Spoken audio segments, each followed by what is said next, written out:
तो पिछले एपिसोड में हमने देखा कि मास्टर याओ चेन जियावियन को अपनी और अपने डेसिबल की सारी स्टोरी बता देते हैं। वो उसे बताता है कि कैसे मैंने अपने डेसिबल को अपने बेटे से भी ज्यादा प्यार दिया, लेकिन इसके बावजूद भी उसने एंड में आकर मुझे धोखा ही दिया।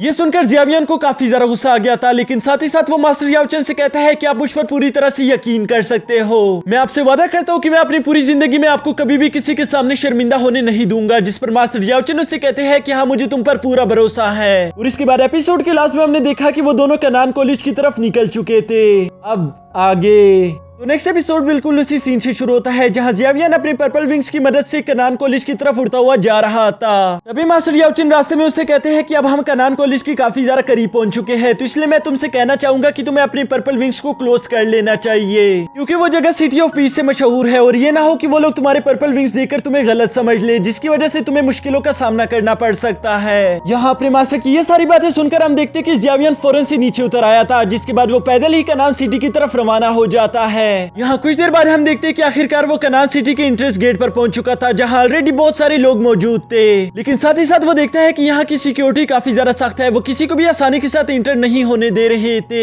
बल्कि वो वहां पर इंटर होने से पहले सब लोगों को एक तरह की पिल देते थे, जिसे खाने के बाद किसी के अंदर का भी किलिंग ऑरा महसूस किया जा सकता था। और अगर उस आदमी ने सिटी के अंदर कोई गलत काम करने की कोशिश की तो उसकी बॉडी रेड हो जाएगी, जिसकी वजह से उसकी मौत भी हो सकती है। साथ ही साथ वो वहां पर मौजूद सारे लोगों को कह रहे थे कि ये पिल आपको हर हाल में ही खानी होगी, पर फिक्र करने की कोई बात नहीं, जैसे ही आप लोग कनान सिटी से सेफली बाहर निकलोगे हम लोग आपको इस पिल का एंटीडोट भी दे देंगे। जिसकी वजह से वहां पर मौजूद वो लोग बिना कुछ कहे पिल खाना शुरू कर देते हैं। लेकिन जब जियावियन की बारी आती है तो वो इस पिल के लिए साफ साफ मना कर देता है। वो कहता है कि मैं यहाँ का एक डेसिबल हूँ, तो इसलिए मुझे ये पिल खाने की कोई जरूरत नहीं। जो सुनकर वहां पर मौजूद इंचार्ज भी उसके पास आ गया था। उससे कहता है कि तुमने कहा कि तुम यहाँ के एक डेसिबल हो, तो ये बताओ कि तुम्हारी उम्र क्या है, नाम क्या है और तुम किसके स्टूडेंट थे। जिस पर जियावियन बताता है कि मेरा नाम है जियावियन, मेरी उम्र 18 साल है और इसके अलावा मैं मास्टर रियो लिन का स्टूडेंट था। ये सुनकर तो वो इंचार्ज काफी ज्यादा शॉक हो गया था और वो कहता है तो अच्छा तुम हो वो गामा एम्पायर वाले लड़के, तुम्हारे बारे में यहाँ पर बहुत सारी बातें चलती रहती है, जबकि वहाँ पर मौजूद बाकी के लोग भी इसी बारे में बात कर रहे थे। तो अच्छा ये है वो लड़का। ये सुनकर पहले तो जियावियन काफी ज्यादा एम्बेरेस्ड हो गया था, लेकिन फिर वो सोचता है कि ये लोग जरूर मुझे जुनीर की वजह से जानते होंगे, वो यहाँ पर मेरा जिक्र करती होगी। अब इसके नेक्स्ट सीन में हम देखते हैं कि वो इंचार्ज जियावियन से कह रहा था कि हमने तुम्हारी आइडेंटिटी कंफर्म कर ली, ये सोल्जर्स तुम्हें पूरे कॉलेज के अंदर तक छोड़ आएंगे। यहाँ वो इंचार्ज बातों ही बातों में जियावियन को ये भी बता देता है कि कॉलेज के अंदर ऑडिशन चल रहा है, जिसके लिए तुमने लास्ट टाइम भी साइन किया था, लेकिन कंपटीशन वाले दिन तुम वहां पर नहीं आए। जिस पर जियावियन अभी उसे सफाइयां देने ही वाला था कि मुझे माफ कर देना, मुझे कुछ जरूरी काम आ गए थे। कि तभी वो इंचार्ज कहता है कि रहने दो, मुझे सफाइयों की कोई जरूरत नहीं, वैसे भी मेरा इससे कोई लेना देना नहीं, मेरा काम यहाँ के लोगों की सिक्योरिटी का ख्याल रखना है, तो इसलिए तुम मेरे साथ चलो, हम तुम्हें कॉलेज के अंदर सेफली पहुंचा देंगे।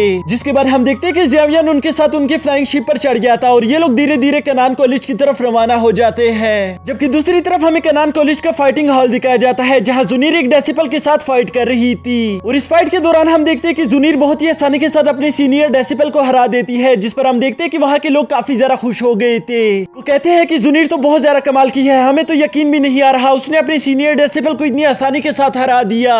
इसके बाद हम देखते हैं कि जुनीर उस सीनियर डेसिबल का शुक्रिया अदा करती है कि शुक्रिया मुझसे फाइट करने के लिए, और ये कहते साथ ही वो वापस ग्राउंड से ऊपर की तरफ आ रही थी। जबकि यहाँ दूसरी तरफ हम देखते हैं कि जुनीर के मास्टर भी उससे काफी ज्यादा खुश हो गए थे, क्योंकि उसके स्किल्स अब काफी ज्यादा कमाल के हैं। तभी वो लोग यहाँ पर दूसरे मैच की अनाउंसमेंट कर देते हैं, जिसमें वो लोग बताते हैं कि क्लास 2 से बेन और क्लास 3 से जियावियन, तुम दोनों को फाइट करने के लिए मैदान में आना होगा। जिस पर हम देखते हैं कि क्लास 2 का बेन तो फौरन से मैदान में उतर आया था, जबकि दूसरी तरफ जियावियन तो वहां पर था ही नहीं, फिर वो इस फाइट के लिए कैसे आता। ये देखने के लिए जुनीर बहुत ही ज्यादा उम्मीद के साथ रुकी हुई थी, लेकिन जब जियावियन वहां पर नहीं आता तो वो निराश होकर दोबारा से आगे की तरफ चलना शुरू कर देती है। लेकिन तभी अचानक से उसको हवा में जियावियन की एनर्जी महसूस हो जाती है, जिसकी वजह से उसने पीछे पलटकर जियावियन को ढूंढना शुरू कर दिया था। और यहीं पर हम देखते हैं कि जियावियन काफी ज्यादा तेजी के साथ उस मैदान में एक हीरो की एंट्री के साथ लैंड कर गया था, जिसे देखकर जुनीर काफी ज्यादा खुश हो जाती है। वो खुश होते हुए कहती है कि आखिरकार तुम आ गए, जबकि वहां पर मौजूद बाकी के लोग ये सब देखकर काफी ज्यादा हैरान हो गए थे। असल में यहाँ पर मौजूद इन लोगों को जरा सा भी यकीन नहीं था कि जियावियन इस कंपटीशन के लिए आएगा, क्योंकि उन्हें याद था कि पिछली दफा भी जियावियन नहीं आया था। जबकि हमारी जुनीर को हमेशा से यकीन था कि जियावियन इस फाइट के लिए जरूर आएगा, और उसकी बात यहाँ पर सच भी हो जाती है, क्योंकि जियावियन आखिरकार वहां पर आ गया था। यहाँ मैदान में दुआ हटने के बाद हम देखते हैं कि जियावियन अपने ओपिनियन के सामने खड़ा था। उसके चेहरे पर जरा सा भी डर नहीं था, बल्कि उसके अलावा उसके चेहरे पर एक छोटी सी मुस्कान होती है। और इसी के साथ हमारा ये एपिसोड भी यहीं पर खत्म हो